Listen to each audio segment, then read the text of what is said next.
1 Enoch 22. And from there I went to another place, and he showed me in the west another great and high mountain of hard rock. Ethiopic translation. And there was in it 4 hollow places, deep and wide and very smooth. How smooth are the hollow places, and deep and dark to look at.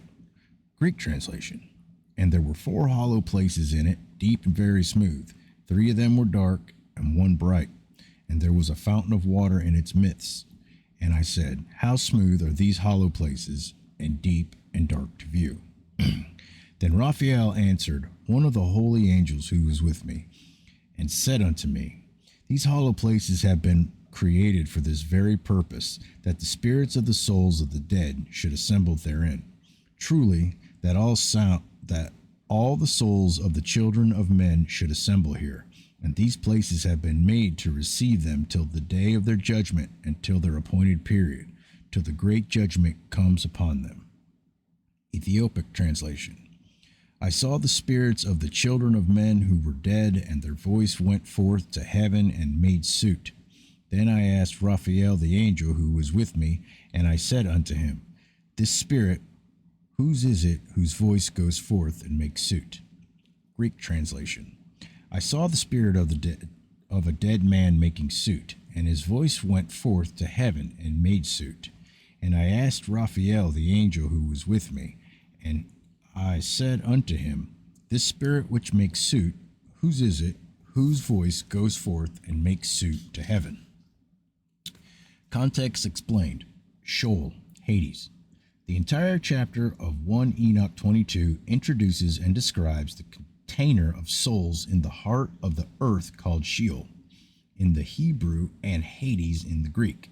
This is where the souls of mankind are held until their respective resurrections take place. Supporting scriptures. Like sheep they are destined for Sheol. Death will be their shepherd. The upright will rule them in the morning, and their form will decay in Sheol, far from their lofty abode. But God will redeem my life from Sheol, for he will surely take me to himself. Psalm 49, 14 and 15. For you will not abandon my soul to Sheol, nor will you let your Holy One see decay.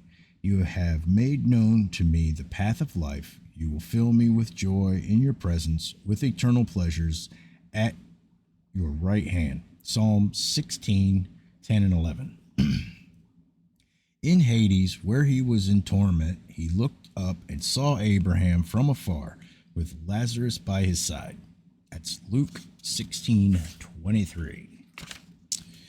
Enoch 1 Enoch 22:7.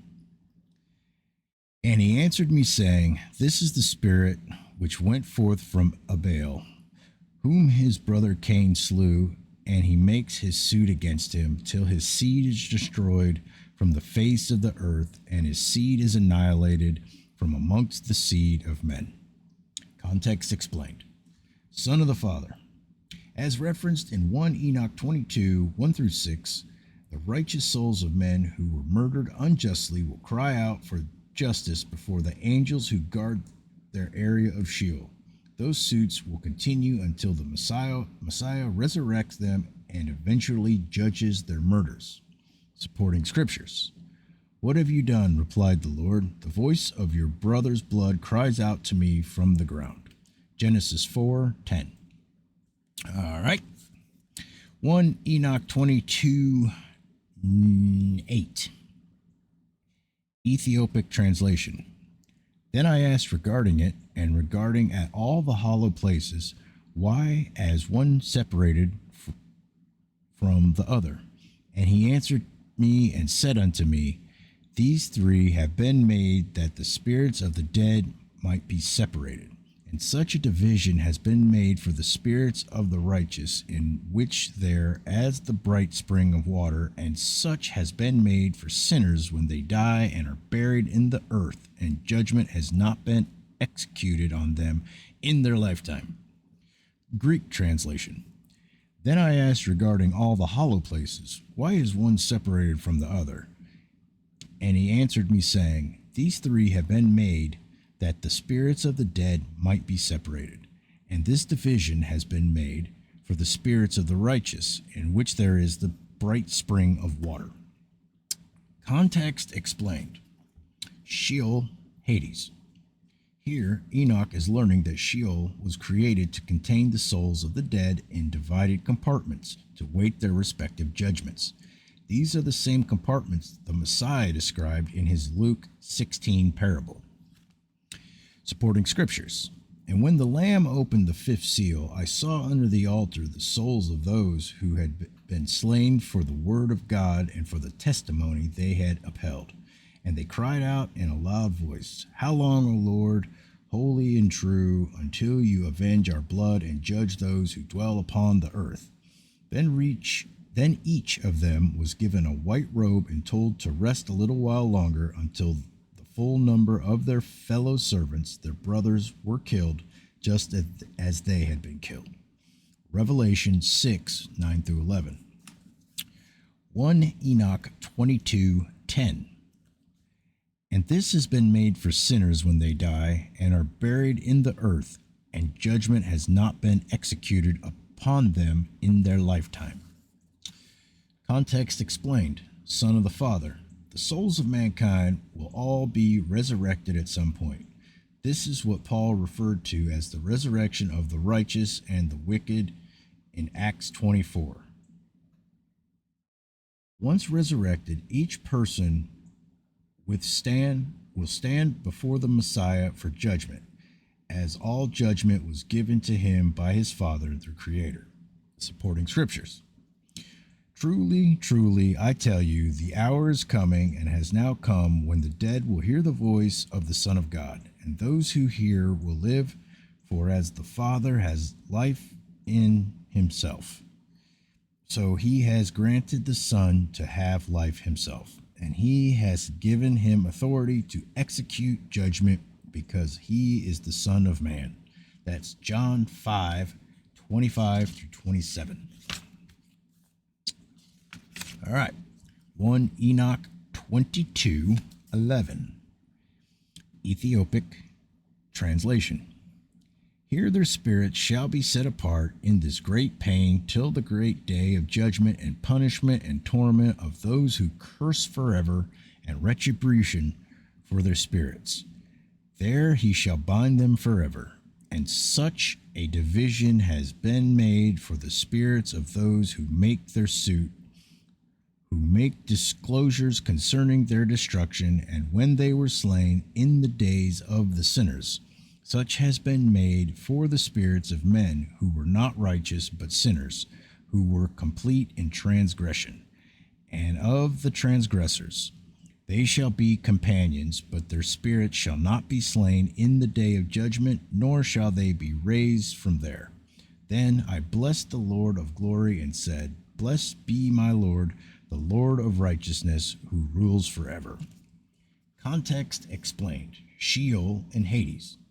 This compartment of Sheol being described here is for the unrighteous. The vision is explaining to Enoch that this group will not be resurrected or destroyed in the day of judgment, the second coming of the Messiah. This group will remain in Sheol during the millennial reign and will be raised for the great white throne judgment of Revelation 20. Supporting scriptures.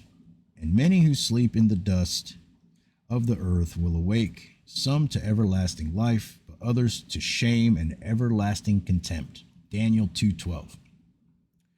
Though they may dig down to Sheol, from there my hand will take them, and though they climb up to heaven, from there I will put them down. Amos 9:2.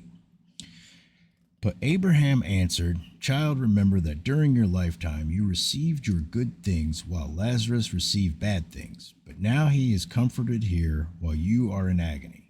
And besides all this, a great chasm has been fixed between us and you, so that even those who wish cannot cross from here to you, nor can anyone cross from there to us. Luke 16:25 and 26. And now the Greek translation of 1 Enoch 22:11. Here the spirits shall be set apart in the great pain, till the great day of judgment, scourgings, and torments of the accursed forever, so that there may be retribution for their spirits. There he shall bind them forever, and this division has been made for the spirits of those who make their suit, who make discourses concerning their destruction, when they were slain in the days of sinners. And this has been made for the spirits of men who shall not be righteous, but sinners who are godless. And of the lawless they shall be companions, but their spirits shall not be punished in the day of judgment, nor shall they be raised from there. Then I blessed the Lord of glory and said, Blessed are you, Lord of righteousness, who rules over the world.